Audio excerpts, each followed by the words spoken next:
Welcome to Coffee Talk, where we watch creepy videos and make up funny stories. I've got my coffee. Let's watch some stuff.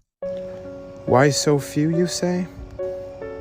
There are not a few of these giant trees. The remnants are everywhere. Our eyes only allow us to see small glimpses of what was. But the more your eyes open, the more you realize that these ancient trees were everywhere. You see, we have been told to dismiss what our eyes have told us for so long. Erasing all truths of the old world is a vast and extensive lie that branches off into all facets of our life. The lies are numerous, and the reason for it is quite simple. Those unaware of their true past, of their true capabilities and origins, are all that much more easier to control. It's not just about giant trees. Though the giant trees for me and many others were a big eye-opener to the true beauty of this world, to what's worth uncovering, and how much of it is hidden in plain sight for us to find. They want us thinking we're just hurtling around on a spinning rock in vast sea of nothingness, and we're just lumps of cells that don't matter, and all that around us is just rock. But trust me, friends, once you start opening your eyes to the true beauty of this realm, it truly inspires you and uplifts your spirits in ways you can never imagine. Question everything, friends. Until next time.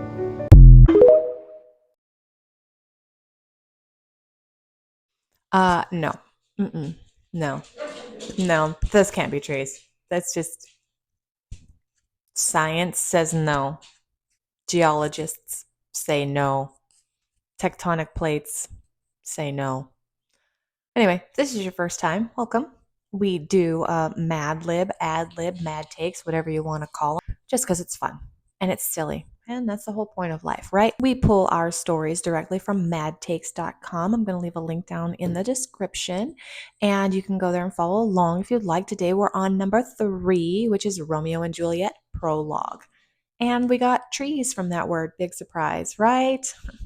Carrying on. Trying to astral project, but you just can't seem to get past the part where your body goes numb? Let's talk about it. I'm Jake. I'm a former ER nurse who spends way too much time studying altered states of consciousness, which just so happens to include astral projection. Obviously, you are having your eyes closed and kind of meditating in a dark, quiet place is optimal. And what I do is I focus my kind of center of observation in the blackness of my eyes, right where my third eye is, right there. And I just make sure that I am ever present in that little black void, that little tiny black box that I envision inside of my skull where my third eye is. I try and keep my dark, silent presence right in that spot, and I don't waver at all. Even if your mind is wavering, you always bring it back to that conceptual space. And in that area, I am able to maintain that peace and that calm and push through the anxiety or the fear or even the excitement. Whatever it is, I use that little black box where my third eye is, and I climb inside of there, and I just stay calm and wait for it to be over, and then I'm out of my body. That I don't need to use any of the weird kind of visualization techniques of pulling yourself out or anything like that. It just happens naturally. It's like giving birth. I don't know. So yeah, just stay calm, keep your attention focused on that kind of imaginary black box where your third eye is. Keep breathing, keep doing whatever it is that you were doing originally to elicit this experience, and then you will find yourself out of your body. It's going to happen. It's inevitable. We all do this. And yeah, let me know. I love how he describes astral projection as giving birth. I'm going to go out on a limb and assume he doesn't know what giving birth feels like, because that statement alone makes me not ever want to try it at all. That's it. Done. Don't got to tell me anymore. I'm out. So we needed a place from that one, and I got a little creative and pulled conceptual space, because he did say that, and that is technically a place. We're going to go with it. Hey, I just wanted to take a second and thank you for stopping by today. If you're having a good time, maybe you'd consider hitting that subscribe button and come back tomorrow because I make a new video every day.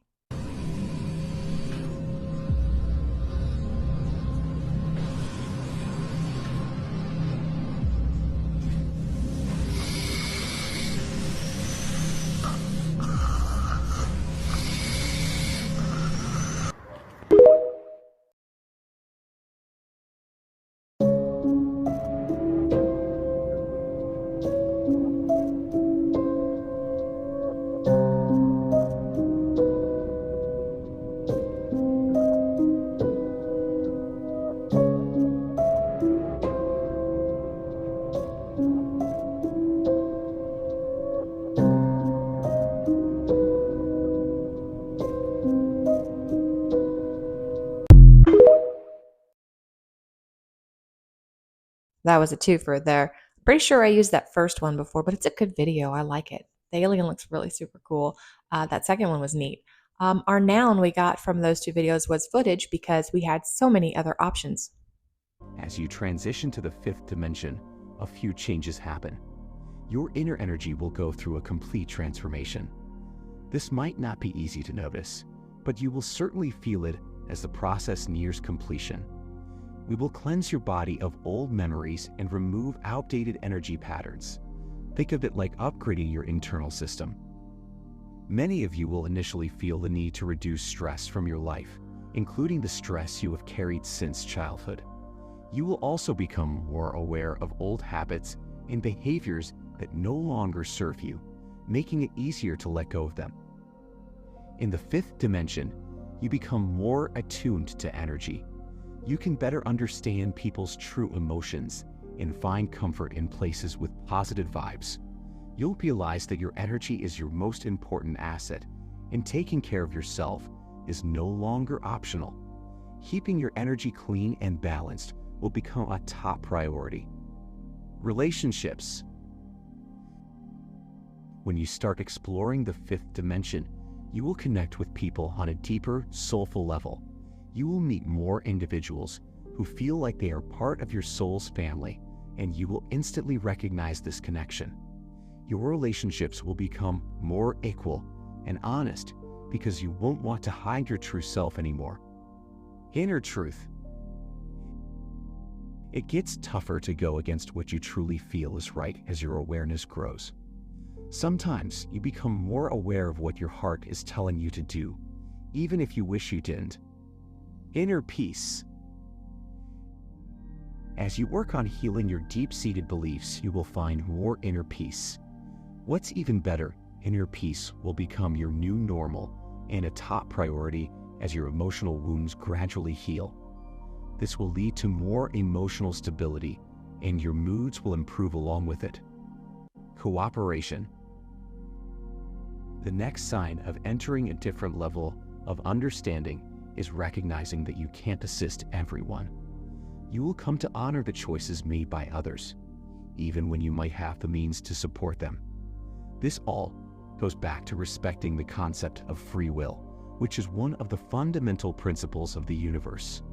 The only effective assistance is one where both parties contribute equally. If the other person resists your help, it won't benefit them, and it will only deplete your energy. Trusting others. Another sign, closely related to the concept of a higher understanding, is learning to have confidence in others and their decisions. As you become more in tune with your inner self, you will understand that people choose their life lessons at a deeper level. Instead of worrying about them, you will send them love, hold a supportive space for them, and trust in their own timing. Your personal energy. As you make the shift to the fifth dimension, you will go through a lot of energy clearing. This happens when you connect with your lower and higher self. Clearing out your own energy will help you tap into your inner strength. You will think more clearly, and you will feel lighter. I still believe that this whole fifth dimension thing is growing up. It's simply becoming mature and realizing what's important in your life and cutting ties with things that aren't. So from that one, we pulled a plural noun, which is memories. The Bluebeam Project marks the beginning of complete population control. According to this theory, the project aims to orchestrate a massive fake extraterrestrial invasion on a worldwide scale, complete with visible UFO sightings and the appearance of a counterfeit deity who supposedly saves humanity from this fictitious threat. Secretive military technology is said to be used in recent tests to create a highly convincing illusion. The ultimate objective, as alleged, is the eradication of all religions and the establishment of a single unified belief system with the intent of gaining complete control over the population through fear. This project, when combined with the HARP project, is claimed to have the potential to manifest a religious figure capable of manipulating natural disasters to influence the beliefs of entire populations. An analogy is drawn to the use of holograms in the movie Spider-Man: Far From Home to present Mysterio as a hero, prompting contemplation of the phrase, "In the movie, we'll tell them the truth, and in reality, we'll lie to them."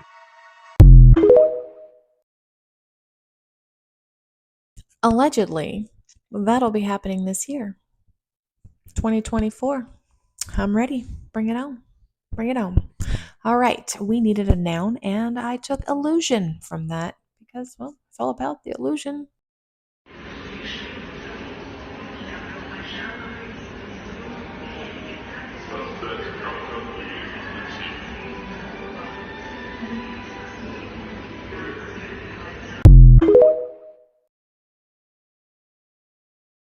I love leaked alien footage. It's so fun to look at and determine whether or not it's real and why you think it's real. And it's always cool. And believe it or not, the next thing we need is a number. So I think we're going with 51 since that was the only number there. Yeah. And that was quite a coincidence. I didn't plan it that way. See, the thing about the ice wall is, this is what separates us from extraterrestrial creatures and extraterrestrial lands. They tell you the real world map looks like this, to divide us up and to make things look bigger than they are. But the real world map should look something like this. Each specific land has its own ice wall, and there are extraterrestrial lands and creatures outside of each specific land. The only reason they're coming out about aliens and ETs being real is only because ETs exist beyond the ice wall, not in space. And it's far more likely for ETs and other creatures to exist beyond this ice wall and to come to our land. And they know this, and this is why they have conferences about ETs, because they're not in space, they're beyond the ice wall, or really, really, really deep in the ocean. We're also in the age of Aquarius, so more information and unknown things will be shown to us. And they know that, they're just only preparing us for it. So that is an interesting theory. I've seen pictures of the maps where they have like the flat earth and then there's the ice wall and then there's more land outside of that.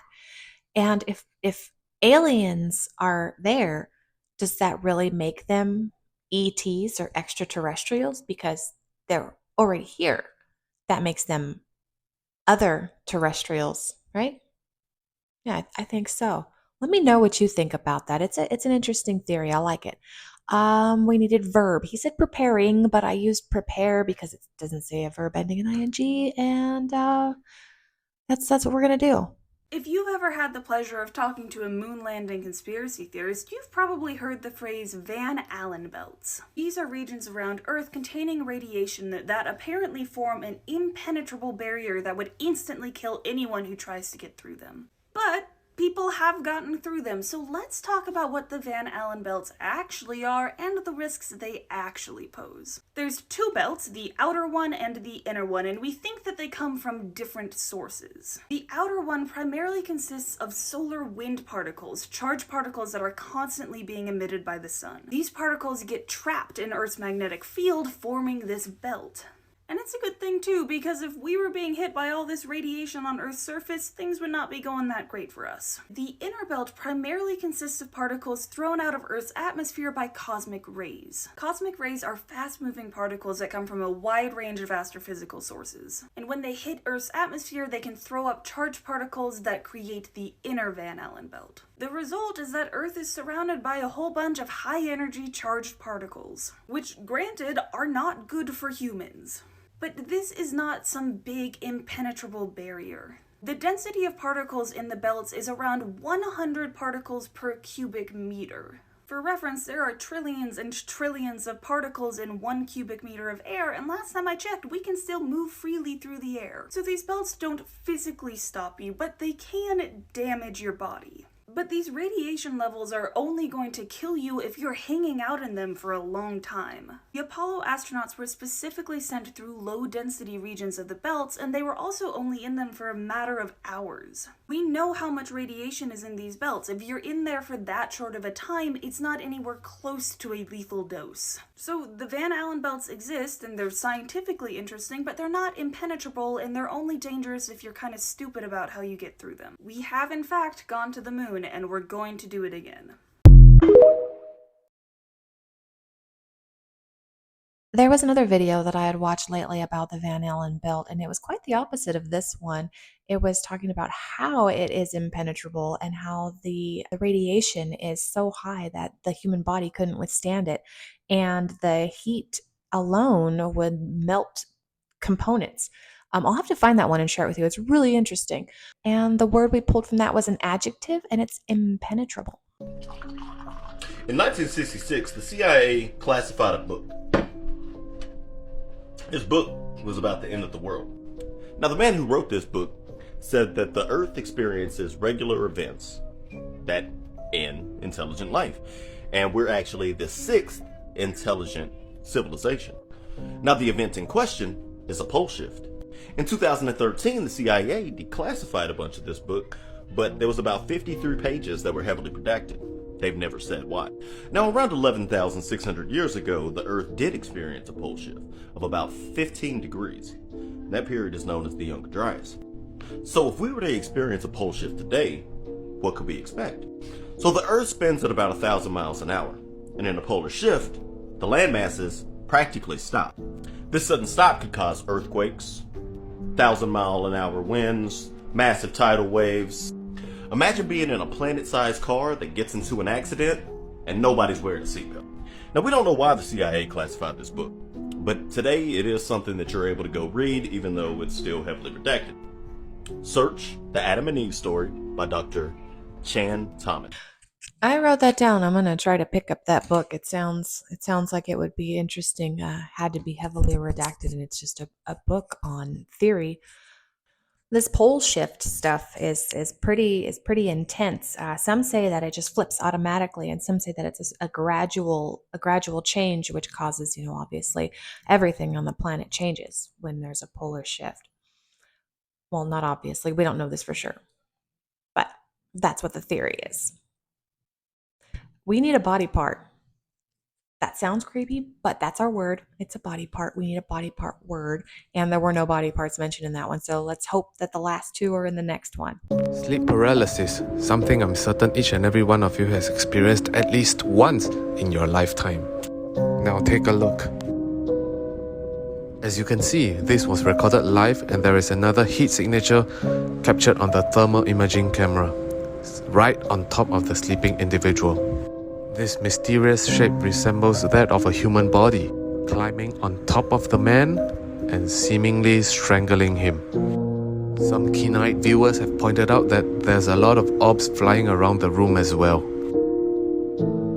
So, what do you think? Could this be actual proof that demons are the source of sleep paralysis? Let us know your thoughts.